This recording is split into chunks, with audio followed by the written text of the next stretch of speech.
there used to be information being shared. I mean, even when people started using the internet, you would have these chat rooms where you hear about a guy having a wild night before in Miami, or uh, a nice huge party in L.A. You might expect him to have an off night, but now you got a lot of cities where if you see a guy, he might be in Atlanta or Memphis. I keep hearing Memphis, I keep hearing Atlanta.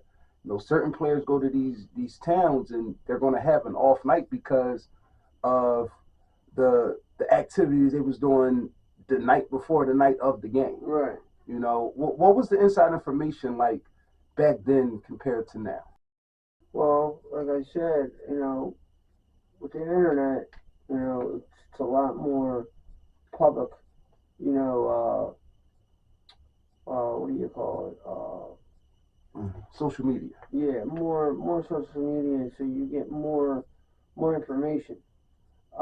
Back then you didn't get as much information, but back then, when you got it, it was valuable. Right, and back then it wasn't as uh, uh, it wasn't as bad as it is now, because now there's millions of dollars to be made, and you don't think that other people in that situation want to be paid, or make that money.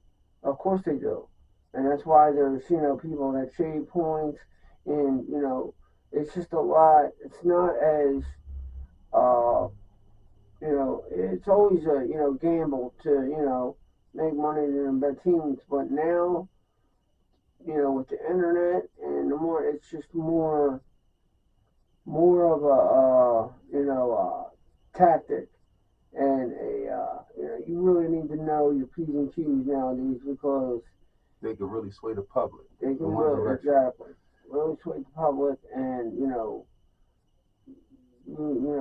just you don't get the fair shake like you did back in the day. How many bets have you lost because of the hook, like half a point? Oh, plenty, hundreds. I mean, how does bookmakers really get to that close to the line where a team is either going to win by 7 or the over under is going to be? Well, you really don't know. You have it on the back of your head that you do know, but you hope it's not like that and they're cheating. But you can't not think, like, how in the hell did they get this so exact from a half of a point? Like, sometimes you just if you love the sport and you love to gamble, you hope it isn't the way it is. But then sometimes you look at the record and you look how many times, you just look at the numbers, and it's just I'm glad you brought that up, because there was something called following the trend.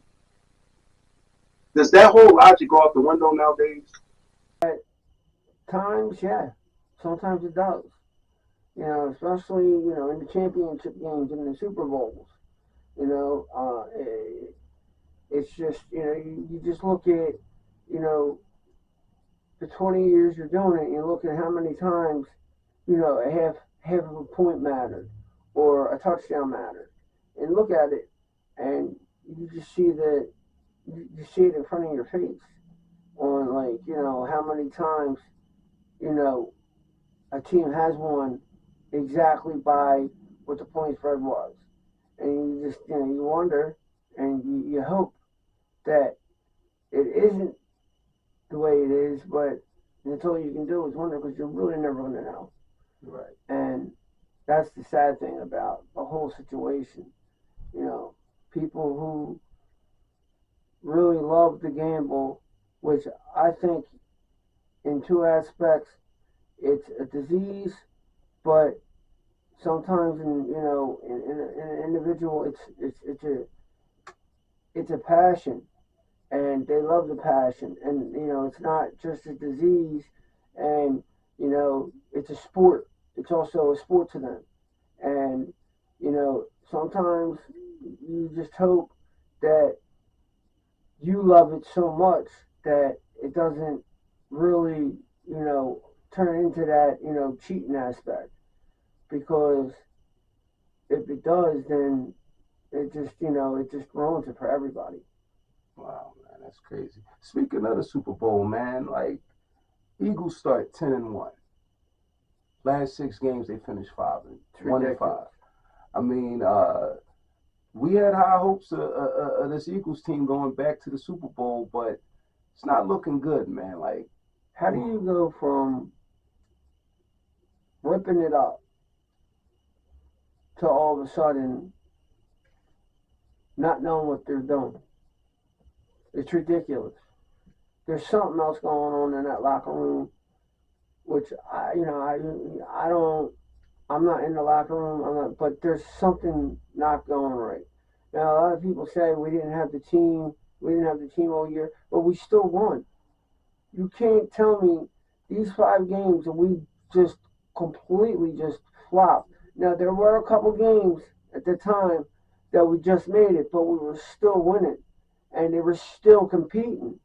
But the way they're looking, I don't think it's going to happen. And I really dread the words that I'm even going to say, but them Cowboys might actually be going to a Super Bowl. I hope they don't. I hope the Eagles find out some type of rhythm and some type of tactic to, you know, start like they did in the beginning of the season. But the Cowboys look like a real team and a real locker room. The Eagles just, you could just see their facial expressions off the field. And it's like, whatever. And you just see a difference in this team, and it's just, I don't know.